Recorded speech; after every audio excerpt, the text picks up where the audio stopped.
আজকাল সমাজের প্রায় সর্বত্রই সনাতন ধর্ম বা হিন্দু ধর্মের বিরুদ্ধে সমাজের অনেকে অভিযোগ করে থাকেন যে সনাতন ধর্ম নাকি মানুষে মানুষে বিভাজনের ধর্ম। এটি ছুত অচ্ছুত, ব্রাহ্মণ শূদ্র, উঁচু নিচু বা জাতপাত বিভাজনের ধর্ম। এই ধর্ম নাকি মানবতার বিরুদ্ধে আচরণকারী একটি ব্যাকডেটেড ধর্ম। আজ আমি নিজস্ব মতামত দিয়েও নয় বা কাউকে পার্সোনাল অ্যাটাক করেও নয়, ভগবদ্গীতায় বলা শ্রীকৃষ্ণের বাণী, শাস্ত্রের বাণী এবং উপনিষদের প্রমাণ দিয়ে এই অভিযোগের জবাব দেব। সনাতন ধর্ম শুধুমাত্র আবেগ বা অন্ধভক্তি দ্বারা চালিত হয় না। সনাতন ধর্ম শাস্ত্রের বিধান, জ্ঞান এবং সঠিক যুক্তি, তর্ক ও বুদ্ধির দ্বারাই প্রতিপাদিত হয়ে থাকে। তাহলে আজকে আমরা এই অভিযোগকে একবার শাস্ত্রের নিরিখে আলোচনা করে দেব। ভগবান শ্রীকৃষ্ণ যোগযুক্ত অবস্থায় অর্জুনকে গীতায় বলছেন, চতুর্বর্ণং মায়া সৃষ্টাং গুণ কর্ম বিভাগশঃ। অর্থাৎ এই যে চতুর্বর্ণের সৃষ্টি হয়েছে সেটি গুণ এবং কর্মের আধারে, গুণ এবং কর্মের দ্বারাই এই চতুর্বর্ণ নিষ্পাদিত হয়ে থাকে। ভগবান শ্রীকৃষ্ণের বলা শ্লোকে গুণ, কর্ম এবং বিভাগ এই তিনটে শব্দ ব্যবহৃত হয়েছে।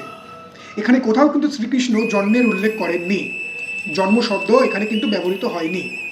সুতরাং প্রথমত যদি জন্মই বর্ণের আধার হতো বা জন্মই যদি জাতের ভিত্তি হতো, তাহলে ভগবান শ্রীকৃষ্ণ কিন্তু শ্লোকে বলতেন চতুর্বর্ণং মায়া সৃষ্টিয়াং জন্ম বিভাগশঃ। তিনি গুণ ও কর্মকে বাদ দিয়ে দিতেন, তিনি জন্ম বিভাগশ বলতেন। কিন্তু তিনি সেটি একবারও বলেননি। তিনি বারংবারই বলেছেন যে জন্ম নয়, মানুষের গুণ, মানুষের কর্মই তার বর্ণের আধার। সে কোন বিভাগের মধ্যে পড়ছে, সে ব্রাহ্মণ না ক্ষত্রিয় না বৈশ্য না শূদ্র, সেটি তার কর্ম এবং গুণই নির্ধারণ করে। সুতরাং জন্মভিত্তিক জাত ব্যবস্থা বা বংশগত জন্ম পরিচয়, জাতের ভেদাভেদ এগুলি কোনোটিই গীতার বক্তব্য নয়। এটি সম্পূর্ণ গীতার বিরোধিতা বা গীতার শ্লোকের ব্যাখ্যাকে অপব্যাখ্যা করা। এখানেই আরেকটি প্রশ্ন, সেটি হলো তাহলে কি গীতা কোথাও মানুষে মানুষে ভেদাভেদ করতে শেখায়? সেখানে শ্রীকৃষ্ণের বলা আরেকটি শ্লোক, শ্রীকৃষ্ণ অর্জুনকে বলছেন, হে পার্থ শোনো, যিনি প্রকৃত জ্ঞানী তিনি সর্বদাই ব্রাহ্মণ, পশু পাখি, হাতি, গরু, ছাগল, কুকুর এবং একজন চাণ্ডালের মধ্যে সর্বদা এক আত্মাকেই স্থিত হিসাবে জেনে থাকে। অর্থাৎ সকলেই একই ব্রহ্মের স্বরূপ বা সকলের মধ্যে এক আত্মা বিদ্যমান, এই জ্ঞানকে জানে বলেই সে কিন্তু প্রকৃত জ্ঞানী। যেই শাস্ত্র মানুষ এবং পশু পাখির মধ্যেও আত্মার সমতাকে দেখে, সেই শাস্ত্র কিভাবে মানুষে মানুষে ভেদ বুদ্ধি বা বৈষম্যতার বিভাজন সৃষ্টি করতে পারে, সে কিভাবে সমাজে ঘৃণা ছড়াতে পারে? সুতরাং এটা কিন্তু কোনো সনাতন শাস্ত্রের কথা নয়। এই বিভেদ কিন্তু সনাতন শাস্ত্রকে অপব্যাখ্যাকারীদের বলা নিজস্ব বচন। এবার সনাতন ধর্মের উপনিষদ গীতার থেকেও এক ধাপ এগিয়ে যায় এবং এই বর্ণের বিষয়ে সনাতন ধর্মের উপনিষদ অর্থাৎ বৃহদারণ্যক উপনিষদ বলছে, আত্মা না তো ব্রাহ্মণ, আত্মা না তো বৈশ্য, না ক্ষত্রিয় না শূদ্র, আত্মা অবিভেদ্য, অবিভেদ্য, আত্মা এক এবং আত্মা বর্ণহীন, চৈতন্য স্বরূপ, সনাতন। সনাতন শাস্ত্রের ভিত্তিতে যদি আত্মা বর্ণহীনই হয়ে থাকে, তাহলে কিভাবে দেহের জন্মভিত্তিক পরিচয়ই সনাতন ধর্মে একমাত্র চূড়ান্ত সত্য হিসাবে পরিগণিত হয়? ছান্দোগ্য উপনিষদ আবার বলছে, যথা কর্ম তথা গতি। অর্থাৎ মানুষের গতি, অবস্থান এবং পরিচয় নির্ধারিত হয় তার কর্মের দ্বারাই, নাকি তার জন্মর দ্বারা। এখন অনেকেই তবে প্রশ্ন করবেন, তবে সনাতন ধর্মে এই চার বর্ণ অর্থাৎ ব্রাহ্মণ, ক্ষত্রিয়, বৈশ্য, শূদ্র এগুলো কি? ভগবান শ্রীকৃষ্ণ এর উত্তর গীতাতেই দিয়েছে। তিনি অর্জুনের কাছে এই চতুর্বর্ণের বর্ণগত কর্মের ব্যাখ্যা করে গিয়েছে, যে কোন বর্ণ কি কি কর্মের দ্বারা প্রতিপাদিত হয়ে থাকে। যেমন ব্রাহ্মণ মানে যে জ্ঞান, নৈতিকতা এবং সংযমের কাজ করে এবং সর্বদা সত্যের পথে অবিচল থাকে, সেই হচ্ছে ব্রাহ্মণ। সেরকমই ক্ষত্রিয় অর্থাৎ যে সমাজের শাসন, রক্ষা এবং পালনের দায়িত্ব ভূমিকা পালন করে থাকে।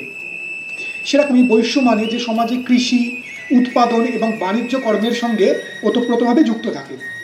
এবং শূদ্র যে সমাজে সর্বদা সকলের সেবা এবং দক্ষ কারিগরি কাজের সঙ্গে যুক্ত। এগুলি সমাজে মানুষের পেশা ও দায়িত্বের বিভাগ, কোনো রকমভাবে মানুষের মান নির্ধারণের বিভাগ এটি নয়। যেরকম আজ যদি কেউ শিক্ষকতা ছেড়ে ব্যবসা শুরু করে, তাহলে সে যেরকম শিক্ষক থেকে ব্যবসায়ীতে পরিণত হয়, তাহলে প্রাচীন ভারতীয় সমাজেও নিজের কাজ বদলালে তার পরিচয় বদলাবে না। এটা কি কোনো যুক্তিসঙ্গত কথা? এর উত্তরও ইতিহাস শাস্ত্র স্বয়ং নিজেই দিচ্ছে। বেদব্যাস, যিনি জেলে পরিবারে জন্মগ্রহণ করা সত্ত্বেও মহর্ষি হয়েছিলেন এবং তিনি বেদশাস্ত্রকে প্রথম শ্রুতি থেকে লিখিত শাস্ত্রের আকার দিয়েছিলেন। ঋষি বাল্মীকি, যিনি ডাকাত হওয়া সত্ত্বেও রামায়ণের আদিকবি হয়ে রামায়ণকে রচনা করেছিলেন। মহামতি বিদুর, যিনি দাসীপুত্র হওয়া সত্ত্বেও মহাজ্ঞানী ছিলেন এবং রাজা ধৃতরাষ্ট্রের একজন উপদেষ্টা মণ্ডলীর প্রধান সদস্য ছিলেন। এছাড়া ঋষি মাতঙ্গ, যিনি ব্রাহ্মণ কুলে জন্মগ্রহণ না করেও নিজের কর্মের দ্বারা এবং সঠিক সাধনার দ্বারা মহাদেবের কৃপায় ব্রহ্মঋষি পদ লাভ করেছিলেন। সুতরাং সনাতন ধর্মে যদি জন্মই শেষ কথা হতো বা জন্মগত বর্ণ পরিচয়ই যদি শেষ কথা হয়ে থাকতো, তাহলে এই মানুষগুলি আজ সনাতন ধর্মের শাস্ত্রের পাতায় থাকতো না। তাহলে স্বভাবতই একটি প্রশ্ন আসে, সনাতন ধর্মে আজ যে ছুঁত অচ্ছুত জাতপাতের ভেদাভেদ দেখা যায়, তার উদয় কিভাবে হলো? খুব সোজা কথা, শাস্ত্র থেকে নয়। এর উদয় হয়েছে মানুষের লোভ, ক্ষমতা এবং বিভাজনের রাজনীতি থেকে। ধর্মকে ব্যবহার করা হচ্ছে হিন্দুদেরকে বিভাজন করার জন্য এবং শাস্ত্রকেও বিকৃত করা হচ্ছে। শাস্ত্রের অর্থকে হিন্দুদের সামনে বিকৃতভাবে অপব্যাখ্যা করে ভুলভাবে তুলে ধরা হচ্ছে হিন্দুদের পথভ্রষ্ট করবার জন্য। কিন্তু শাস্ত্রের ভুল ব্যাখ্যা করা হলে বা শাস্ত্রের কোনো শ্লোকের অর্থকে ভুলভাবে মানুষের সামনে উপস্থাপন করা হলে তার মানে তো এই নয় যে শাস্ত্রটি ভুল বা সনাতন ধর্মই ভুল। যেরকম চোর বা ডাকাত থাকলে তার জন্য আইন দোষী হয় না, সেরকমই ভণ্ড বা শাস্ত্রের বিকৃত করে অপব্যাখ্যাকারী থাকলে তার জন্য কোনো মতেই সনাতন ধর্ম বা সনাতন ধর্মের শাস্ত্র দায়ী নয়। অবশেষে একটাই কথা বলার, সনাতন ধর্ম যদি শুধুমাত্র জন্মগত বর্ণভিত্তিক বা জাতিভিত্তিক একটি ধর্মই হয়ে থাকতো, তাহলে সেই ধর্মে কখনোই ব্রহ্মার মুখ থেকে প্রকট হওয়া মহর্ষি নারদ বৈশ্যতা প্রাপ্ত হতেন না। কখনোই একজন ডাকাত রামায়ণের মতন মহাকাব্য লিখতে পারতেন না, বা একজন জেলের পুত্র বেদব্যাস কখনোই শ্রুতিশাস্ত্র বেদকে লিখিত আকারে রচনা করতে পারতেন না। সুতরাং এগুলোই হচ্ছে সবচাইতে বড় প্রমাণ যে সনাতন ধর্মে জাত নয়, কর্মই হচ্ছে শেষ কথা। সনাতন সংস্কৃতি কখনোই জন্মভিত্তিক জাত ব্যবস্থা শেখায়নি। সনাতন ধর্ম সর্বদাই আত্মসমতার কথা বলেছে। সনাতন ধর্ম বৈষম্যতা বিরোধী একটি সংস্কৃতি। সনাতন ধর্ম সর্বদাই বলে, জন্ম হোক যথাতথা, কর্ম করো ভালো, কর্ম যদি সত্য শুদ্ধ, তাহাতে জগৎ আলো। অর্থাৎ তোমার জন্ম যেখানেই হোক, যেভাবেই হোক, সেটা কোনো রকম ম্যাটার করে না যদি তোমার কর্ম ভালো হয়। কর্মে যদি শুদ্ধতা, সৎ প্রয়াস এবং মানব কল্যাণের বীজ লুকিয়ে থাকে। যারা সনাতন শাস্ত্র দেখিয়ে বা সনাতন ধর্মের নামে সমাজে হিন্দুদের মধ্যে বিভাগ করে চলেছে, বা কিছু কতিপয় হিন্দুরা যারা নিজেদের বর্ণকে বড় দেখানোর জন্য এবং অন্যদেরকে নিজেদের থেকে ছোট দেখানোর জন্য, অর্থাৎ নিজেদের স্বার্থ সিদ্ধির জন্য যারা সনাতন ধর্ম বা সনাতন ধর্মের শাস্ত্রের অপব্যাখ্যা করে সমাজে মানুষের ভেদাভেদ, বৈষম্যতা এগুলিকে বাড়িয়ে চলেছে, তারা নিতান্তই কুরুচিকর, নিন্দনীয় এবং অজ্ঞতাপূর্ণ কর্ম করছে। সুতরাং সনাতনী হিন্দুরা, আপনারা নিজেরাই শাস্ত্র পড়ুন, বোঝার চেষ্টা করুন এবং জাতপাতের বিভেদ এগুলি থেকে বা বর্ণ বৈষম্যতা থেকে নিজেদেরকে মুক্ত করুন। ভালো থাকুন। নমঃ শিবায়।